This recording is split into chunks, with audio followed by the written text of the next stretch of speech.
All right, what's up guys? It's me, Packy, with the House Bowling Reviews, and today we have a ball review.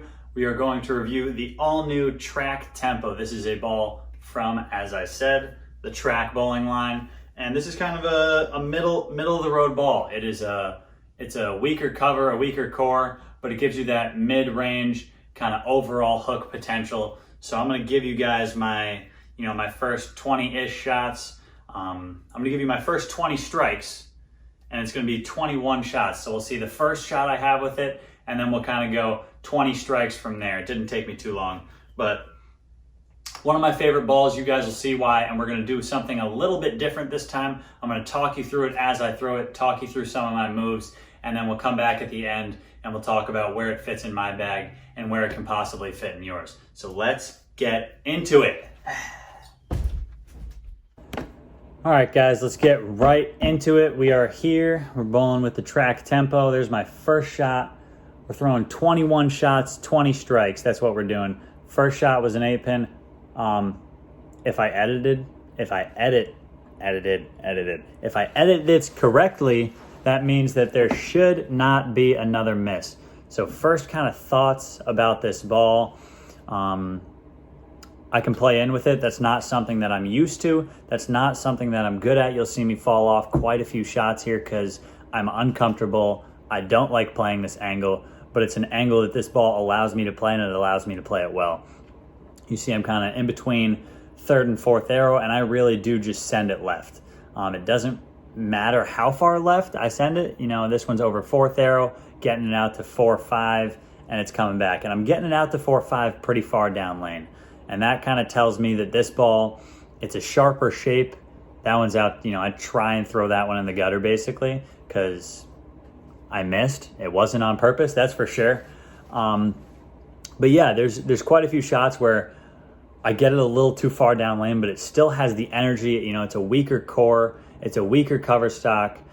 So it really does go far down lane and get that kind of snappy, skid, flippy motion down lane, where I can play that inside angle, send it left, and it'll still come back and snap the 7 out. And you'll see me make some reactions and do some things where I'm a little confused maybe, or I'm a little surprised that the ball actually hooked from that spot, or, like this right here. I'm just kind of watching myself throw a bad shot and giving myself the, all right, you can still strike from there. But yeah, this ball's got a great shape. I love the color to it. Some of the moves that I'm making, I threw a deviate verge pearl a little earlier from a little further left. The verge pearl tends to be a more rolly ball, but at this point in the video, you'll see me actually move a little left. So I've now moved a little left, kind of on top of that verge line. Not sending it as far left as the verge, kind of trying to keep it in front of me and just jam it there. And what I've noticed is, I'm more confident from this angle, which is why I'm doing it.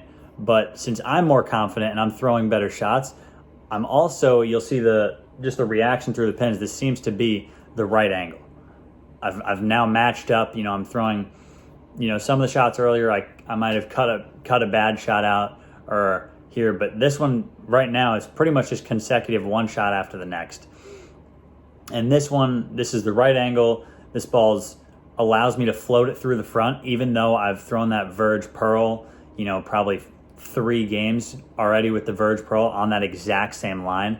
The cover stock allows me to really get this ball through the front part of the lane. It allows me to use some natural speed that I've kind of developed over the last year. It allows me to use some of that speed, use my normal hand instead of getting around the side of it. But yeah, this ball really floats through the front. So it allows me to keep my angles in front of me.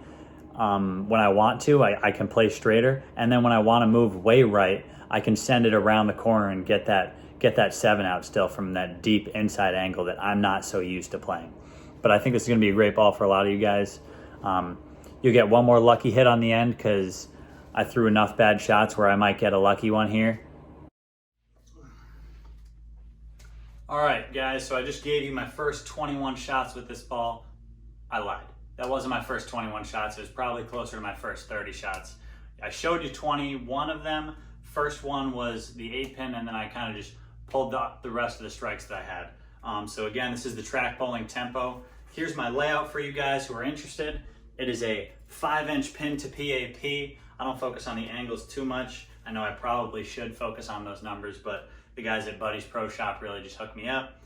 And they kind of just give me some good suggestions, and they gave me a good suggestion with this layout. So it's a 5-inch pin to PAP, which means that this ball is going to go a little further down lane than if I just slapped on, you know, a 4.5-inch pin, which would be a little stronger for me.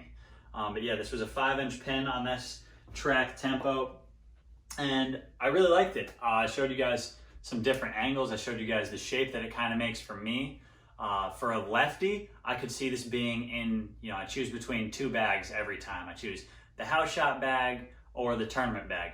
For a lefty, I think this fits into that house shot bag, where if you're going to bowl on a house shot, or you're going to go bowl on something that's, you know, a 6-1 or easier, or a 4-1 or easier, where you know that there's going to be some high scores there, I think this is kind of the ball that you need to be bringing with you.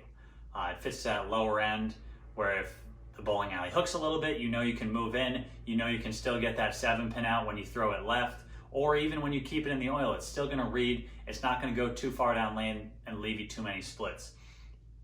As for righties, this ball is going to be in your tournament bag and your house shot bag. So I kind of view the more risky balls, the sharper shapes, I put those in my house shot bag. The smoother shapes, I kind of put those in my tournament bag because I know I can use them on a variety of patterns. But for right-handers, it's a little different. So this track tempo for a right-hander would kind of fit later in the block, middle of the block, when you start chasing it left. Maybe the lanes start hooking early because of all the traffic, or you need to just move inside of everybody else so it doesn't hook as early. This is the ball that you can move inside with. You can send it out to the right, and you can still get that smoother reaction where you're still going to get that, you know, that sharpness around the corner, but it's not going to be too sharp where you're going to start leaving some splits where it's going to go high. You're not going to have to question your ball motion. This is the one where you can move in and you can still get those corner pins out. So for right-handers, I would say it's in both bags. I would say it's in your tournament bag because of the shape, and you can use it later in the block. And I would say it's in your house shot bag because you can use it when the scores are high and you need something kind of cleaner and a little more skid flippy down lane right away. I think this is that ball. So for me, this ball's awesome. You know, I've already thrown a couple honor scores with it. I shot back-to-back 300s with it. For those of you who follow me on Instagram or are one of my friends on Facebook, you've seen that. Posted a score sheet and a couple videos with it. But yeah, this ball's awesome. I think it fits right into my house shot bag as well as my tournament bag.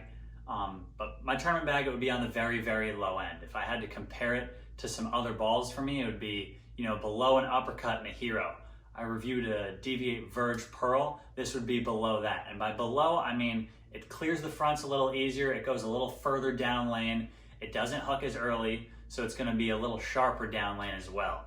And this ball, I could see it being useful on some of those easier tournament shots like I talk about, or I can see it being something that I absolutely need in my bag when they're easy. So if I don't know the condition and I could only bring 8 balls, would this be one of the balls I bring? Probably. Because I know if they're easy, I'm going to need a ball like this to really get around the corner, maybe something that I can clear the fronts with if the bowling alley hooks a lot. And it's also something that I can kind of shut my angles down like I showed you later in the video. I can shut my angles down, throw it harder, and it still picks up in the oil even though there might be a lot of oil in the middle of the lane. So this ball, it's pretty versatile for that lower end, which is why it's something that I like to see. I don't love chasing it too far in, and it allowed me to stay left with that weaker shape. But even when I did chase it far in, I was a little uncomfortable, but I still was able to, you know, make some okay shots and really get the ball around the corner. But yeah, so that's my first take with it. You know, those are my thoughts towards the ball. I might show you guys a comparison later to a Verge Pearl or to something like my Hero or my Uppercut once I get those balls back in my bag. But yeah, this ball's a good ball. It's green. It's a solid color, which is something I like to see. And on top of that, yeah, I mean, it's something that I would put in my bag, and I hope you guys can find a place for it in your bag. So those are my first thoughts on the ball. I hope you guys like, comment, subscribe to our channel so you can see more ball reviews like this one. Any of the Brunswick line you'll see from me. Any of the Roto Grip line you'll probably see from Mikey or Darren. you can see in the storm line, or Chris Prather you can see in the storm line. So give us a like, comment, tell us what you want to see next, and thanks for sticking around to the end of this one, and I hope you guys enjoy our channel.